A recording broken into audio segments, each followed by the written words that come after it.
Doutor, o cenário que o senhor encontrou lá, todos os passageiros ainda, obviamente, dentro da aeronave, todos eles no mesmo estado ali, o senhor atestou a morte deles ainda dentro da aeronave, tudo indica que são politraumatismos que provocaram as mortes. A gente conversava agora há pouco com um especialista em aviação que cogitou a possibilidade de uma desaceleração também ter causado a morte desses passageiros. Ali, pelo que o senhor encontrou, o que o senhor imagina que tenha provocado a morte deles? O Andressa, exatamente. Eu fui o primeiro a entrar na aeronave, né?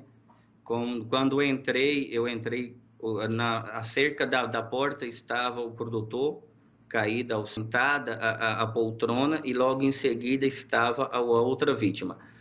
Prontamente verifiquei todos os sinais vitais para ver se se contava com vida, que essa era a nossa esperança, né?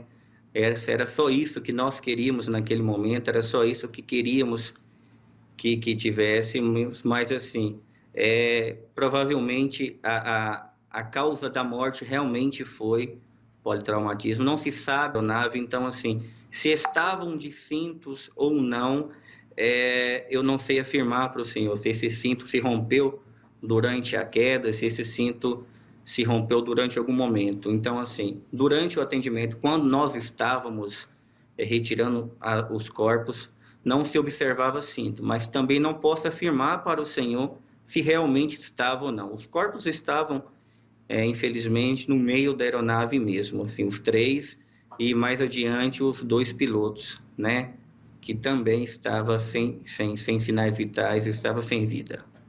Num primeiro momento ali, a gente olhando a imagem do avião, parecia que ele estava ainda em bom estado, o que inclusive fez com que a gente acreditasse de fato que haveria sobrevivente. A primeira informação é de que ela estaria bem, a informação veio da assessoria de imprensa, e pelo fato até de não ter tido uma explosão, a gente olhando aqui de fora parecia que a aeronave estava em boas condições e que de fato poderia ter tido algum sobrevivente. O que o senhor encontrou lá dentro, o senhor acha que seria possível ter algum sobrevivente diante do que houve de estrago internamente na aeronave?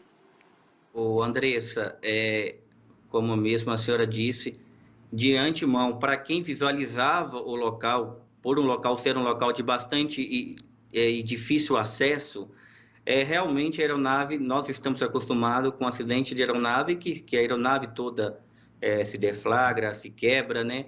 E assim, pelo que estava dentro da aeronave, pela a situação que eu me deparei dentro da aeronave, é quase impossível estar com vida. Assim, a aeronave estava bastante danificada, bastante quebrada, tinha pertences, malas sobre as vítimas. Então, assim, por fora realmente parecia que o estrago não foi tão grande, mas por dentro a aeronave estava bastante danificada. E assim, era muito difícil pelo estado interno da aeronave ter alguém com vida.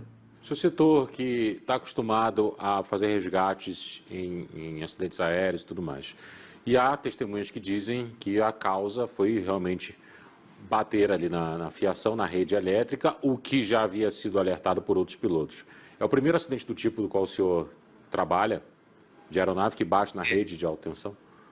Exatamente. E assim, esse é o primeiro atendimento por essa suspeita de acidente, e não sabíamos até então. Foi a primeira pergunta que eu fiz para o pessoal do Corpo de Bombeiro. A assassina está segura? Tem algum problema? Porque o medo, não sabíamos qual era a causa. Depois que começaram a falar que poderia ser a rede, não sabíamos se esse avião se estava com rede elétrica ou não. Não sabíamos se esse avião ainda tinha alguma pane, ou pela quantidade de combustível que estava caindo e até no local. Então, assim, não se sabe. E realmente foi o primeiro atendimento que eu fiz dessa magnitude, assim, dessa complexidade toda. Dr. Cleiton Carvalho, diretor técnico do SAMU, falando direto de Caratinga sobre os primeiros atendimentos aí a essas vítimas do acidente. Ele que atestou a morte dos passageiros ainda dentro da aeronave e acompanhou depois todo o processo aí de resgate dos corpos. Muito obrigado pela sua participação. Bom trabalho para o senhor. Imagina, me coloca à disposição. Obrigado a vocês.